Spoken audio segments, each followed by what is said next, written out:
যে সিসিটিভি ফুটেজটা আপনারা দেখছেন, ওখানে টাকার ব্যাগ নিতে কালো টি শার্ট পরা যে ছেলেটা ছিল সেটা ছিলাম আমি। ওয়েস্টিনের নিচে সাদা সিএফ মোটর বাইকে হেলমেট লাগানো অবস্থায় আমার সাথে কথা বলতেছিলেন একজন উপদেষ্টা।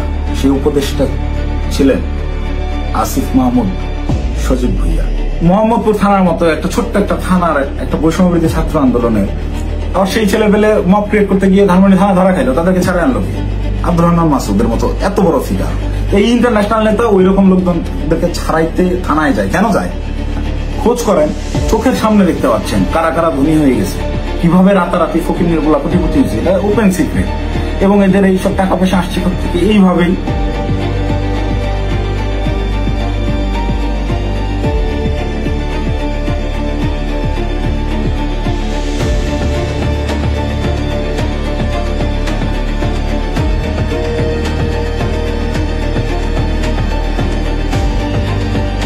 আসসালামু আলাইকুম, আমি জানে আলম অপু। সম্প্রতি গুলশানে বরিশালের এই যে নারী এমপির বাসায় চাঁদাবাজির যে ঘটনার ভিডিও ফুটেজ ভাইরাল হয়েছে, যে সিসিটিভি ফুটেজটা আপনারা দেখছেন, ওখানে টাকার ব্যাগ নিতে কালো টি শার্ট পরা যে ছেলেটা ছিল সেটা ছিলাম আমি। আপনারা এই একটি সিসিটিভি ফুটেজের মাধ্যমেই দেখেছেন যে বৈষম্যবিরোধী ছাত্র আন্দোলনের সমন্বয়করা চাঁদাবাজিতে জড়িত। আপনাদের যে সমন্বয়করা গত বছর আন্দোলনে আপনাদের কাছে মহানায়ক ছিল, তারা হয়ে গেল চাঁদাবাজ।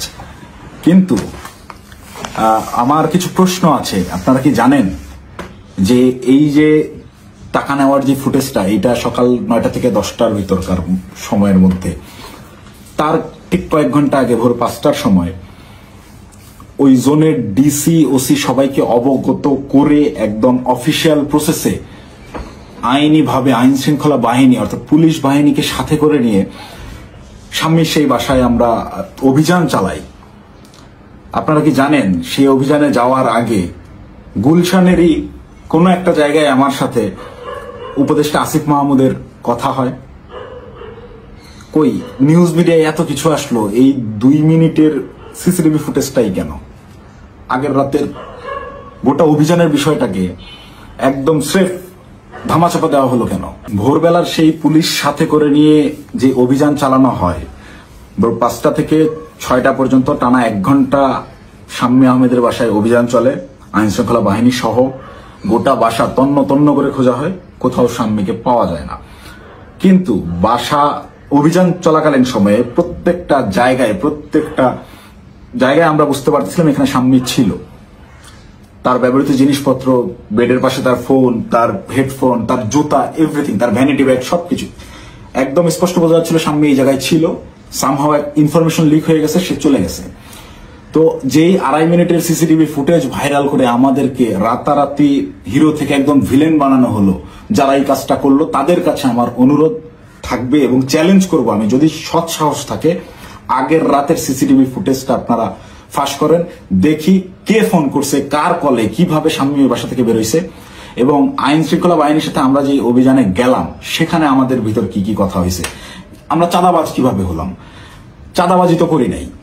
আমাদেরকে পরের দিন সকালবেলা এটা যোগাযোগ রিয়াদের সাথে করছে, রিয়াদের সাথে যোগাযোগ করে রিয়াদকে ডেকে পাঠাইছে তারা। রিয়াদ আমাকে ফোন দেয়, ফোন দিয়ে ডেকে নেয় যে ভাই ওই বাসায় একটু আসতে হবে।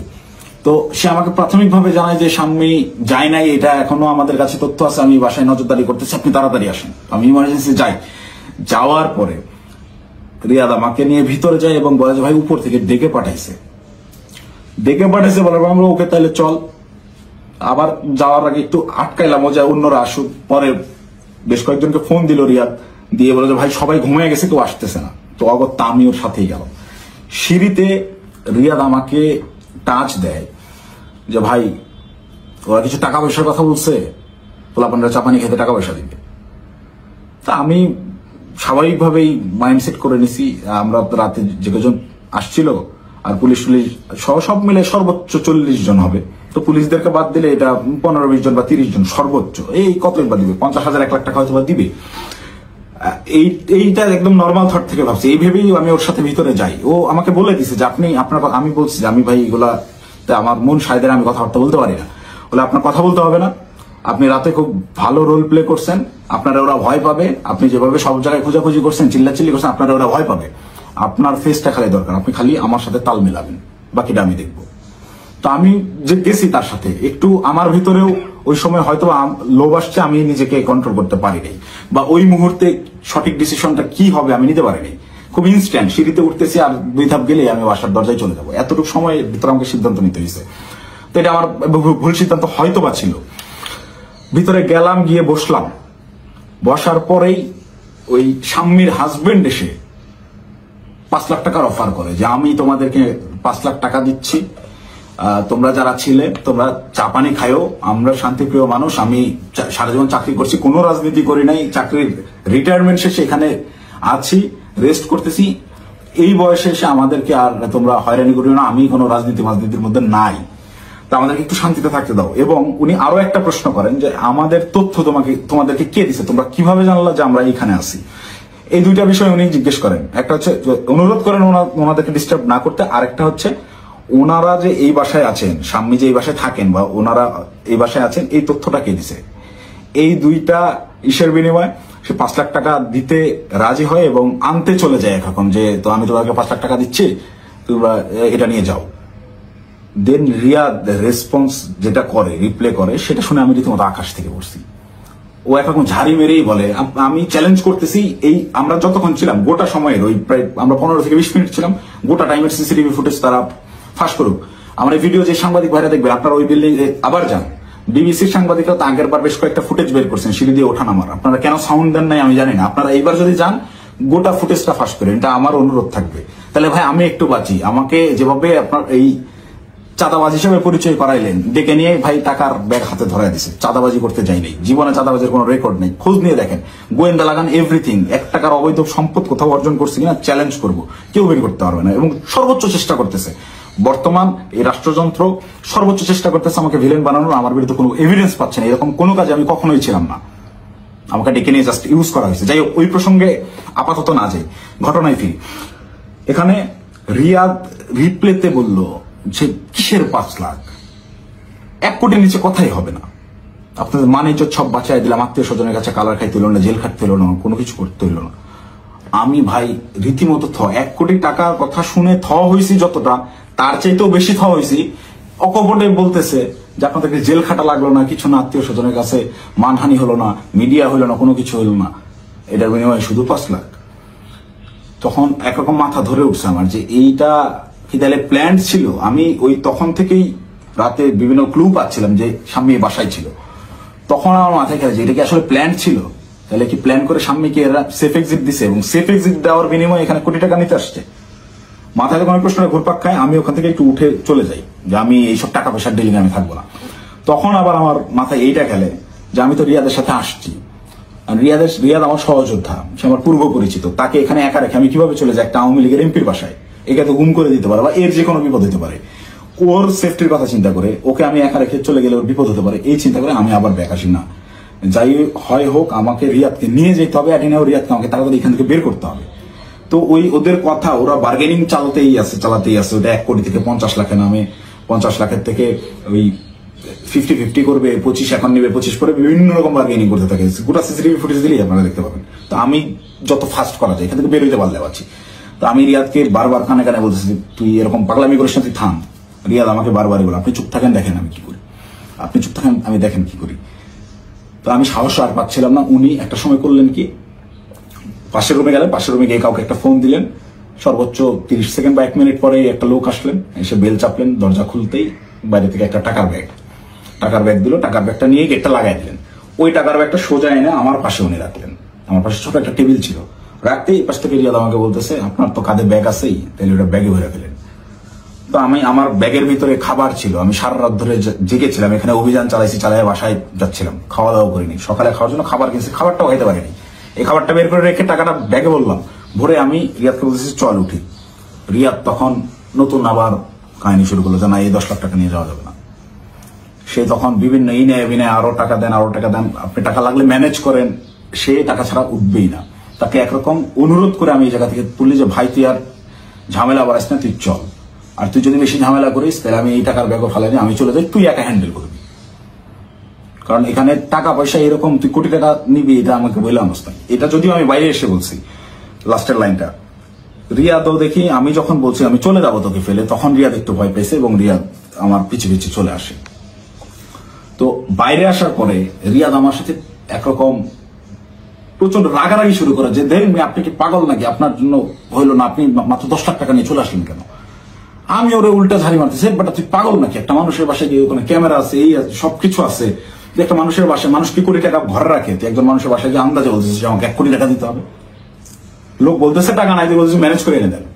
এটা তো পাগলামি ছাড়া কিছুই না। তুই কি অন্ধ হয়ে গেছিস, তোর কি বিবেক বুদ্ধি নাই হয়ে গেছে টাকার লোভে। ভাই ভাই তো আমার 1 কোটির কথাই বলে দিছে। আমি মানে প্রশ্ন যে করব কোন ভাই, এটা প্রশ্ন করার আগে দেখি রিয়াদের চোখ মুখ শুকায় গেছে। মানে সেও আতঙ্কিত, তাকে 1 কোটির কথা বলে দেওয়া হয়েছে। এই 1 কোটি কেন আনা হইলো না, বা আমি যে বাধাগ্রস্ত করছি আমার জন্য সে 1 কোটি আনতে পারলো না, এটার জন্য সে আমার উপরে বিরক্ত এবং সে নিজেও নার্ভাস। রিয়াদের চোখে মুখেও দেখি চিন্তার ছাপ। পরে আমি বললাম কোন ভাই, কখন বললো তোরে, তুই কার সাথে কথা বলছিস আমি যাওয়ার পরে। বলছে রাতে কোন ভাই আসছিল দেখেন নাই।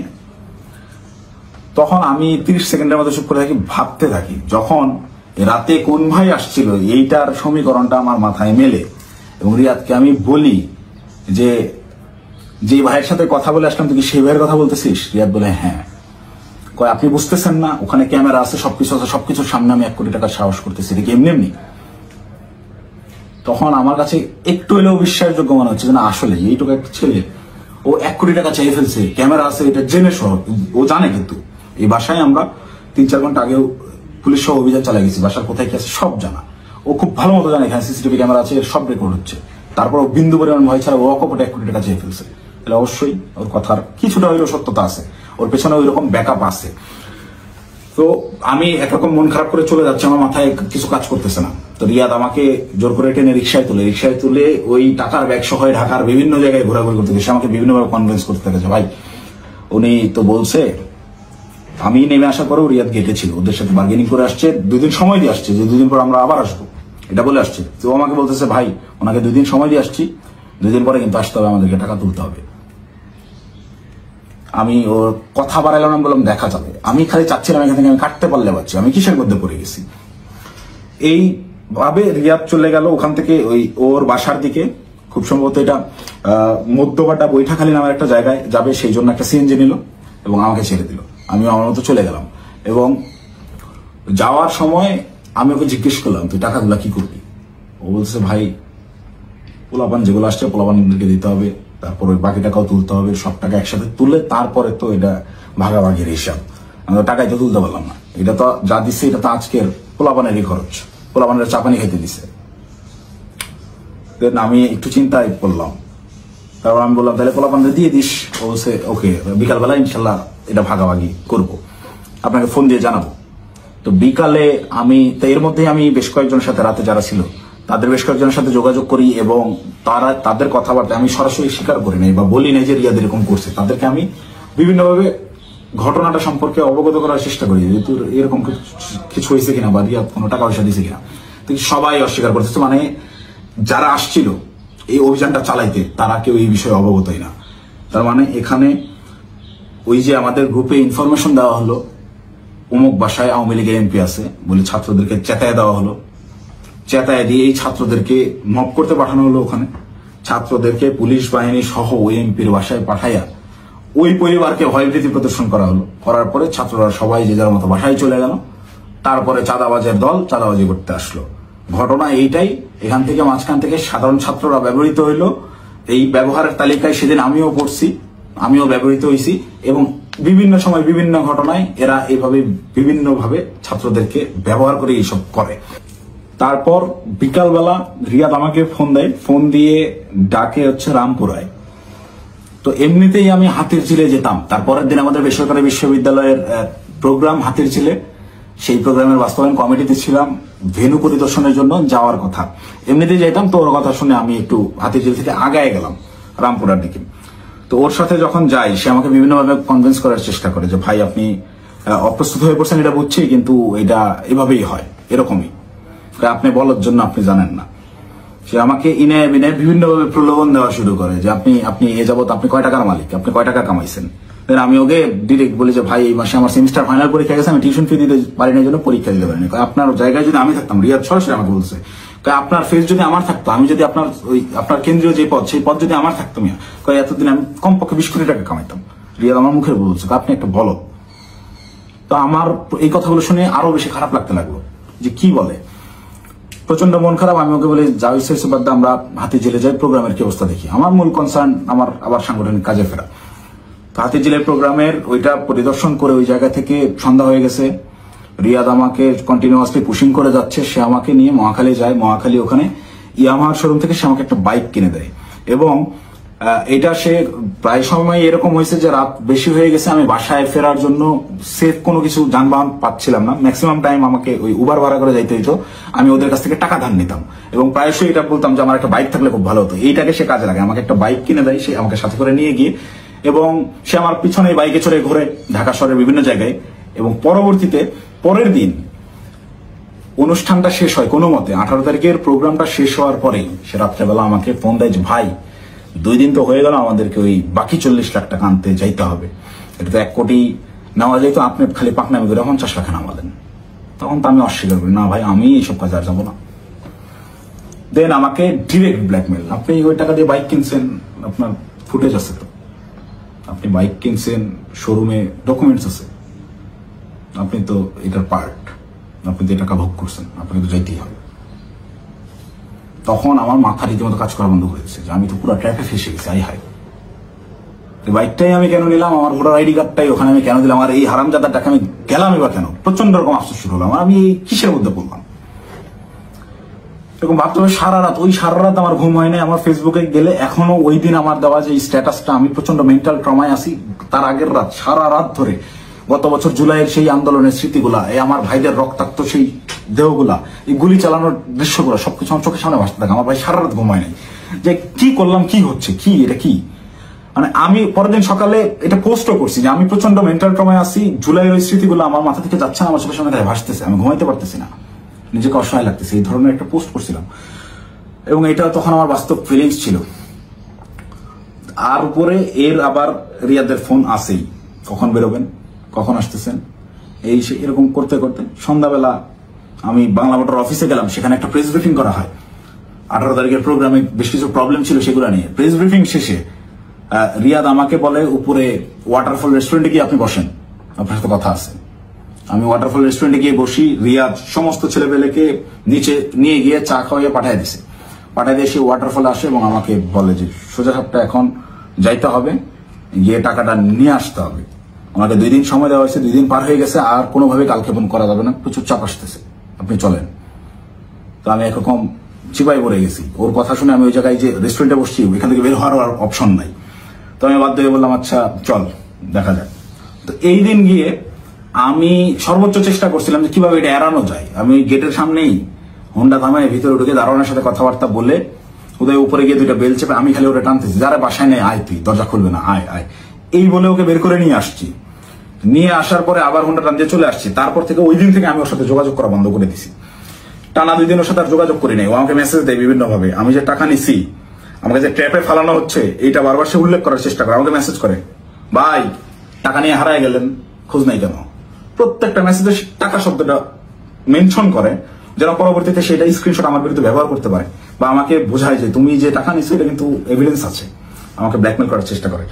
তো আমি রিয়াদের মেসেজ রেসপন্স করা অফ করে দিলাম একটা সময়।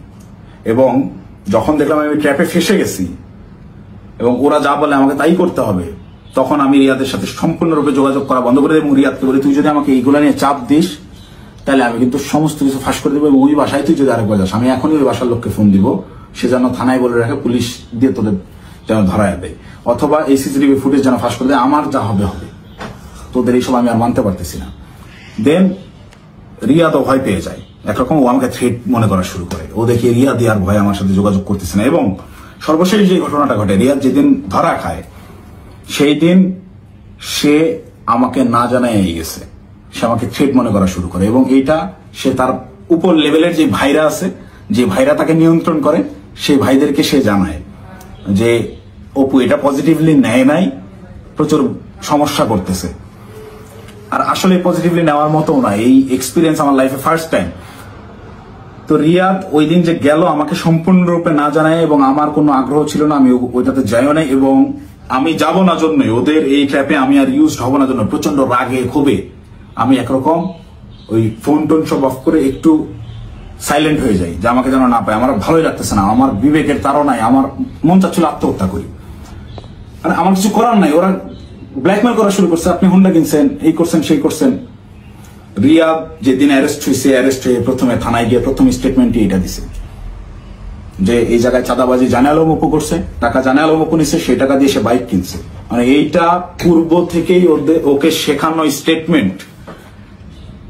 টাকা নিলে 10 লাখ, থানায় গিয়ে সাংবাদিকদের সামনে বলতেছে যে এরা 5 লাখ টাকা দিচ্ছে, 5 লাখ টাকায় জানে আলম অপু নিছে, নিয়ে 3 লাখ টাকা দিয়ে বাইক কিনছে, বাকি টাকা ওর ওয়াইফের চিকিৎসায় খরচ করছে। মুখস্থ বয়ান বলে দিবি, তুই কি জানোস আমার ওয়াইফ অসুস্থ কিনা? আন্দাজে একটা কথা যে বলে দিল, আমার ওয়াইফের গত 6 মাসে ওইরকম মেজর কোনো অসুস্থতা আসে নাই যে যার জন্য মেডিকেলে টাকা দিতে হবে। যাই হোক, রিয়াদ অ্যারেস্ট হয়ে থানায় গিয়ে যখন প্রথম স্টেটমেন্টটাই আমার বিরুদ্ধে দিল, এবং ওই জিনিসগুলো যখন আমি দেখলাম যে আমার সিসিটিভি ফুটেজ ভাইরাল করা হয়েছে, এবং রিয়াদ রিমান্ডে তো গেল পরে, আমি রিমান্ডে যাওয়ার পরে স্টেটমেন্ট দিলেও আমি বলতে পারতাম যে সে নির্যাতনের ঠেলায় হয়তোবা নিজে বাঁচার জন্য দোষ আমার উপর পার করেছে, তা না, সে অ্যারেস্ট হয়ে থানায় গিয়ে প্রথম স্টেটমেন্টই দিচ্ছে আমার বিরুদ্ধে যে এইগুলো সব জানে আলম অপু করছে। এটা তার শেখানো বলে ছিল, তার উদ্দেশ্য ছিল আমাকে কর দেওয়া। এবং এখন পর্যন্ত রিয়াদের বিষয়টাকে ইচ্ছাকৃতভাবে মিডিয়া ট্রায়ালে রাখা হয়েছে, যতক্ষণ পর্যন্ত আমাকে না ধরতে পারবে, এই সমস্ত দোষ আমার উপরে না চাপাইতে পারবে, ততক্ষণ পর্যন্ত এরা থামাবে না। এরা আমি বাইরে থাকার থ্রেট মনে করতেছে। এরা কারা? আমি আসতেছি, যে কোনো সময় আমি অ্যারেস্ট হয়ে যেতে পারি, আমাকে ওই হাসিনার মতো গুম করা হবে। হাসিনা যেভাবে নিয়ে আয়না ঘরে রাখতো মানুষজনকে, কেউ জানতো না, বলতো সে নিজে একা একা হারায় গেছে। আমাকে বলতো যে সে চাঁদাবাজি করছে, করে এখন গা ঢাকা দিছে, কোথায় না কোথায় গিয়ে আছে। তো আমি জানি না আমার আসলে কি অপেক্ষা করতেছে, তবে আমি মহান আল্লাহ তাআলার কাছে শুকরিয়া জ্ঞাপন করতেছি। হয়তোবা জীবনে কোনো একটা ভালো কাজ করছিলাম, যার বিনিময়ে আল্লাহ তাআলা আমাকে ওই দিন ওই জায়গাটায় নেওয়া থেকে বিরত রাখছিলেন। আল্লাহ তাআলা হয়তোবা চান নাই যে আমি ওই পরিমাণ বেইজ্জতি হই, যার কারণে আমাকে নেয় নাই। আমি শুকরিয়া আদায় করি মহান আল্লাহ তাআলার কাছে, আমি চিরকৃতজ্ঞ। যাই হোক, এখন আমি যে কোনো সময় আমাকে আপনারা জেলখানায় দেখতে পারেন, আমার লাশ আপনারা নদীতে ভাসতে দেখতে পারেন, অথবা হঠাৎ করে একদিন টেলিভিশন খুলে দেখবেন যে আমি ওই বসে আছি, আমার সামনে প্রচুর টাকা পয়সা, মদ, তারপর হচ্ছে অস্ত্র শস্ত্র দিয়ে আমাকে দেখানো হচ্ছে আমি ঢাকা শহরের সবচেয়ে বড় মাফিয়া ছিলাম, গ্যাংস্টার ছিলাম, আমাকে অ্যারেস্ট করা হয়েছে। এরকম যে কোনো নাটকই সাজানো হইতেই পারে। তো এই নাটকগুলো যদি সাজানো হতে পারে, বা আমাকে এভাবে ফাঁসানো হতে পারে, আমাকে দিয়ে এই কথাগুলো বলানো হতে পারে, তার আগেই সঠিক সত্যটা জাতির উদ্দেশ্যে, জাতিরকে জানানোর জন্য আমার এই ভিডিওটা বানানো। এখন আসি, অনেকেই এই ভিডিও দেখে বলবেন যে ভাই তুই এই 4-5 দিন ধরে চুপচাপ থেকে খুব সুন্দর স্ক্রিপ্ট লিখছিস। অনেকে, আমি যখন পোস্ট করছিলাম যে আমি গোটা বিষয়টা ক্ল্যারিফিকেশন একটা ভিডিও দিব, অনেকেই কমেন্ট করছে যে হ্যাঁ ভাই সময় নেন, সমস্যা নাই, ভালো করে স্ক্রিপ্ট লেখেন, তারপর আইসেন। তো এইখানেও যারা বলবেন যে স্ক্রিপ্ট করা হয়েছে, তাদেরকে আমি বলবো ওই 17 জুলাই 16 জুলাই পার হয়ে রাত 12টার পরে, যখন 17 জুলাই পরে, ওই 17 জুলাই ভোর 4:15 থেকে 30 এই 15 মিনিট সময়, কিংবা 4:10 থেকে 4:30 এই 20 মিনিট, বা আমি যদি আরো 10 মিনিট বাড়াই, 4:10 থেকে 4:40 পর্যন্ত 30 মিনিট আমি বললাম, এই 30 মিনিটের ওই যে গুলশান 2 মোড় পার হয়ে যেই 5 স্টার হোটেলটা, ওয়েস্টিন ইন্টারন্যাশনাল যে হোটেলটা, এই ওয়েস্টিনের নিচে সাদা সিএফ মোটো বাইকে হেলমেট লাগানো অবস্থায় আমার সাথে কথা বলতেছিলেন একজন উপদেষ্টা। সেই উপদেষ্টা ছিলেন আসিফ মাহমুদ সজীব ভুইয়া। আপনাদেরকে চ্যালেঞ্জ করব, আমাকে ভুল প্রমাণ করার আগে আপনারা ওই সিসিটিভি ফুটেজ জাতির সামনে আনবেন, এনে দেখাবেন যে ওই সময় আসলে এরকম কোনো কিছু ঘটে নাই, আমার সাথে আসিফ মাহমুদ সজীব ভুইয়ার কোনো কথাবার্তা হয় নাই, সে ওখানে আসে নাই। একজন উপদেষ্টা ভোর 4টার সময় বাইকে চড়ে হেলমেটে মুখ ঢেকে গুলশানের মতো অভিজাত এলাকায় কি কাজে আসে, এটা আমার জানার কথা না। আমি তো মামুলি পার্সন, তারা তো হাই লেভেলের পার্সন, আর আমার সাথেই কেন কথা বলতে হয় বা কি বা কথা হয়। এবং ওই যে রিয়াদ বললো রাতে যেই ভাই আসছিল, এবার সমীকরণটা আপনারাই মিলাম যে রাতে কোন ভাই আসছিল, কোন ভাইয়ের সাথে আমার কথা হয়েছে এবং কোন ভাইয়ের কথা রিয়াদ ইন্ডিকেট করছে। শুধু ওই ভাই না, আরো যেসব ভাই আছে সব ভাইরাই এটাতে জড়িত এবং এটা ওপেন সিক্রেট। এই সকল ভাইরা, এই যে আমাদের আসিফ মাহমুদ সজীব ভুইয়া ভাই সেদিন যে সিএফ মোটো বাইকটা নিয়ে আসছে, এই রাত্রেবেলা বাইক রাইডিং করতে সে গুলশানে আসছে, ওই ওয়েস্টিনে 5 স্টার হোটেলে ছাড়া সে বসে না কোথাও। সে ওই গত বছর জুলাইতেও 50,000 60,000 টাকা দামের সেকেন্ড হ্যান্ড একটা স্কুটি চালাইতো, এখন সে সিএফ মোটো চালায়। যাই হোক, এটা চোখের সামনে আপনাদের কে কি করছে, আঙ্গুল ফুলে কলা গাছ কিভাবে হয়েছে, যে সকল ছেলেপেলেরা ওই হলে থাকতে পারতো না ছাত্রলীগের যন্ত্রণায়, বাইরে বাসা ভাড়া নিয়ে থাকবে, বাসা ভাড়ার টাকা থাকতো না, বিভিন্ন রাজনৈতিক নেতাদের কাছ থেকে টাকা ধার নিয়ে থাকতে হইতো, ডোনেশনে যাদের ম্যাচ ভাড়া চলছে তারা এখন ডুপ্লেক্স বাড়িতে থাকে, নিজস্ব গাড়িতে চলাফেরা করে। এটা গোটা জাতি জানে। আমি আসলে এমনিতেই তো আমাকে যথেষ্ট পরিমাণ ট্র্যাপে ফেলানোর চেষ্টা করতেছে, তো আমার মনে হয় যে এই বিষয়গুলো ক্লিয়ার না করে গেলে আমাকে দিয়ে ওরা যে কোনো স্টেটমেন্ট দেওয়া হতো। একটা ছোট্ট ক্লু দিই, রিয়াদের সাথে অ্যারেস্ট হওয়া যেই 4টা ছেলে, এই 4টা ছেলে এই ঘটনার কোনো কিছুই জানে না। এই 4টা ছেলেকে রিয়াদ একইভাবে আমাকে যেরকম বলছে ওই সাময়িকা পাওয়া গেছে আপনি আসেন এই বলে নিয়ে যে ব্যবহার করছে, ওই আমাকে খালি বলছে যে আপনি রাতে অনেক ভালো ভূমিকা রাখছেন, আপনার ফেসটাই আনাফ, আপনারা দেখলেই ভয় পাবে ওরা। ঠিক তেমনি ভাবে একটা ছেলে পেলে নিয়ে গেছে যে তোদের কিছু করতে হবে না, তোরা খালি চুপচাপ দাঁড়ায় থাকবি, যা করার আমি করবো, এইরকম কোন একটা প্রলোভন দিয়ে এই ছেলেগুলোকে নিয়ে গিয়ে ফাঁসাইছে। ফাঁসানোর পরে এরা রিমান্ডে গেল। এরা কি হত্যা করছে ভাই? 10 দিনের রিমান্ড কেন লাগবে? 10 দিনের রিমান্ড এই কারণেই চাওয়া হয়েছে বা 7 দিনের রিমান্ড এই কারণেই দেওয়া হয়েছে যে ঠিক ততক্ষণ পর্যন্ত এদেরকে জিজ্ঞাসাবাদ করা হবে যতক্ষণ পর্যন্ত এরা তাদের দেওয়া স্ক্রিপ্টেড দেওয়া বক্তব্য নিজেরা প্রকাশ না করতেছে। ভাই এই একটা চাঁদাবাজি সিসিটিভি ফুটেজ সব আছে, এটা তদন্ত করতে 7 দিনের রিমান্ড লাগে না, এটা বুঝতে রকেট সায়েন্স লাগে না। এখন ওই ছেলেগুলা যারা চাঁদাবাজিতে মানে গোটা ঘটনার সাথে কোনোভাবেই কানেক্টেড না, এই ছেলেগুলা আমি নিউজ দেখলাম প্রাথমিকভাবে স্বীকার করে নিচ্ছে চাঁদাবাজিতে জড়িত থাকার কথা। তারা জড়িত না থেকেও জড়িত থাকার কথা স্বীকার করে নিচ্ছে। মানে এদের উপরে কি পরিমাণ চাপ আসছে হিসাব করে দেখেন, আপনারা ভেবে দেখেন। তো আমার মাথায় এইটাই ঘুরতেছে যে আমাকে ধরার পরে আমাকে কি পরিমাণ চাপ প্রয়োগ করবে, আমাকে কি না কি বলাবে। তো এইসব কি না কি বলে ওদের ওইসব প্যাচের মধ্যে আমি আর নাই। আমি সত্যটা বলে গেলাম, এখন যদি আমাকে গুম করে, আমাকে খুন করে, যাই করুক, আমি ভিডিওতে যা বলে গেলাম এটা শতভাগ সত্য, আমি দায়িত্ব নিয়ে বলতেছি। আমি আপনারা অনেকেই আমার পরিচিত মানুষজনদের ভিতরে অনেকেই ভিডিওটা দেখবেন যারা আমার সহযোদ্ধা, যারা আমার সাথে এতদিন চলাফেরা করছেন এবং যারা আমার সম্পর্কে জানেন, যারা আমার শুভাকাঙ্ক্ষী, তারা অবশ্যই এই কথাগুলো বিশ্বাস করবেন। তারা জানেন আমি ওই রকম দুর্নীতির সাথে যুক্ত হতেই পারি না এবং আমাকে তারাও ইউজ করে সুবিধা করতে পারে নাই। সুবিধা করতে পারে নাই জন্যই আমাকে আটকে দেওয়ার এত চেষ্টা। তো আমি যদি গুম হয়ে যাই, খুন হয়ে যাই, নিখোঁজ হয়ে যাই, যাই হোক, আমাকে যাই করুক, আপনারা দয়া করে এই সত্যটা জেনে রাখবেন, এইটাই প্রচার করবেন। অপু চাঁদাবাজ ছিল না এবং জুলাইকে বিক্রি করে চাঁদাবাজি যারা করতেছে, যারা ধনী হয়েছে, ফকিরের পোলারা কোটিপতি হয়েছে, তাদের বিরুদ্ধে আওয়াজ তুলতে গিয়ে অপু নিজেই চাঁদাবাজ হয়ে গেছে, ষড়যন্ত্রের শিকার হয়ে। ভাই আমি যদি চাঁদাবাজি করতাম, ভাই এই 1 মাস আগে আমার ইউনিভার্সিটিতে আমার সেমিস্টার ফাইনাল পরীক্ষা গেল, মাত্র 60 থেকে 70,000 টাকার মতো আমার ডিউ ছিল। এই 60-70,000 টাকা আমি দিতে পারিনি, এই জন্য পরীক্ষা দিতে পারিনি। আমি এনসিপির পদযাত্রায় গেলাম 5 তারিখে পদযাত্রা আমার জেলায় ছিল, আমি 4 তারিখে গেছি।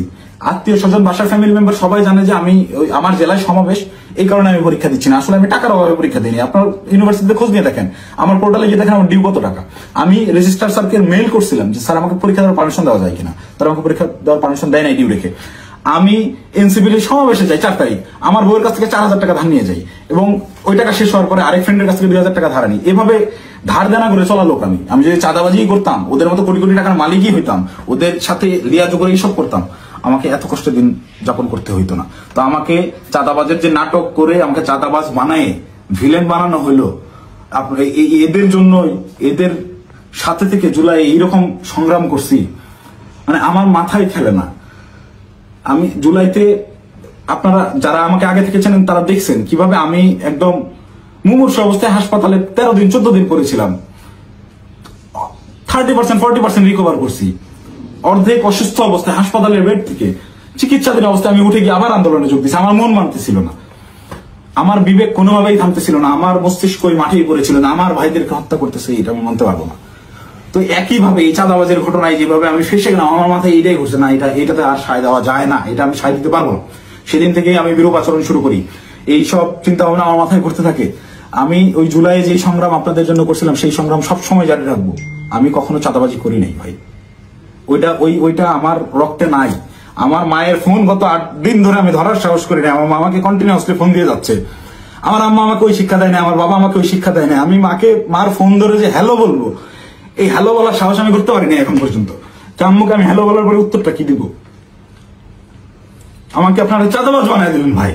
আমার মাথায় গেল। আমার ওয়াইফ আমাকে ফোন দিয়ে বলতেছে যে আমার হাজবেন্ড চাঁদাবাজি করে, এটা আমাকে দেখতে হইলো। এটা দেখার আগে আমি আত্মহত্যা কেন করলাম না? আমার মৃত্যু কেন হলো না? তুমি দয়া করে এই মুখটা আমাকে আর দেখাইবা। আমি আমার ওয়াইফের ফোন এখন পর্যন্ত আর ধরার সাহস করি না। ওই যে ফোনটা কাটছি, মানে আমার জীবনটাকে এইভাবে কি যেই লোকজন আমাকে নিয়ে গর্ব করতো, আমার যেসব আত্মীয় স্বজন ভাই ব্রাদার যারাই ছিল, যারা গর্ব করতো আমাকে দিয়ে, তারা দেখে আমাকে নিয়ে উল্টাপাল্টা লিখতেছে ফেসবুকে।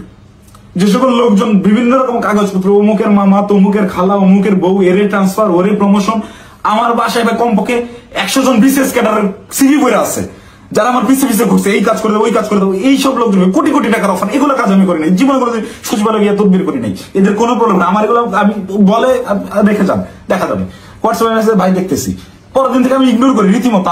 আমাকে কোনো প্রলোভনে এরা কেউই ফেলতে পারেনি। কিন্তু আপনাকে মানে চাঁদাবাজ আপনাকে বানাবে কেন? চাঁদাবাজ বানাবে কেন? এই যে আমাকে ঘটনাটাই সিস্টেমেটিক্যালি রিয়াদ আমাকে ইনভলভ করে ফেললো। রিয়াদ তো আর জানতো না যে আমি এইভাবে রিয়াক্ট করে ফেলবো।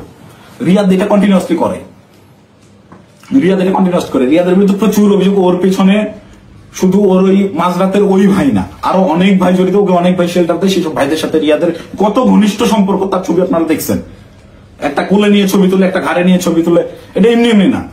আমি একজনকে চিনি না, তাকে আমি ঘাড়ে হাত দিয়ে ছবি তুলবো না, নর্মালি পাশে দাঁড়ায় ছবি তুলবো। হ্যাঁ, ব্যাপার আছে অনেক। ছবি তোলার ধরন, কথাবার্তার ধরন, আই কন্ট্যাক্ট, ওইগুলো দেখলে বোঝা যায় কার সাথে কিরকম সম্পর্ক। ফাইনালি এই যে আটকের যে নাটকটা, ভাই দেশে কত কি হয়ে যাচ্ছে। এই সামান্য 10 লাখ টাকার জন্য এত বড় নাটক, এই 4 দিন 5 দিন ধরে মিডিয়ায় এই আর এই, এটা এমনি এমনি না ভাই। এখানে পেছনে রাঘব বোয়ালদেরকে ঢাকার জন্য এই চুনোপুটিদেরকে বলির পাঠা বানানো হয়েছে। এদেরকে আমি হলপ করে বলতে পারি, আমি যতদিন অ্যারেস্ট না হচ্ছি, এই ঘটনায় আমার উপর দোষ চাপানো না হবে, ততক্ষণ পর্যন্ত মিডিয়ার ট্রায়াল থামবে না। যদি আমি এই ভিডিওটা না দিতাম, আমাকে ধরে নিয়ে ভিলেন হিসাবে বানিয়ে দিয়ে গোটা ঘটনা ধামাচাপা দিয়ে দিত। বাট সামহাউ আল্লাহ চাইছেন আমি ওই দিন ওখানে যাই নাই। এবং আমি না যাওয়ার কারণটাও এই সত্যটা জেনে যাওয়া। আমি যখন এই সত্যটা জানছি, তখন থেকেই আমার বিবেকের তাড়নায় আমি একরকম আমার মাথা পাগল হয়ে গেছিল। একবার আমার আত্মহত্যার সিদ্ধান্ত নিচ্ছিলাম, একবার কি করবো ভেবে পাচ্ছিলাম যে আমি কোথায় এসে পড়লাম। এরা আমাদেরকে দিয়ে, এরা আমাদের ছাত্রদেরকে ইউজ করে এইভাবে মব ক্রিয়েট করে চাঁদাবাজি করতেছে।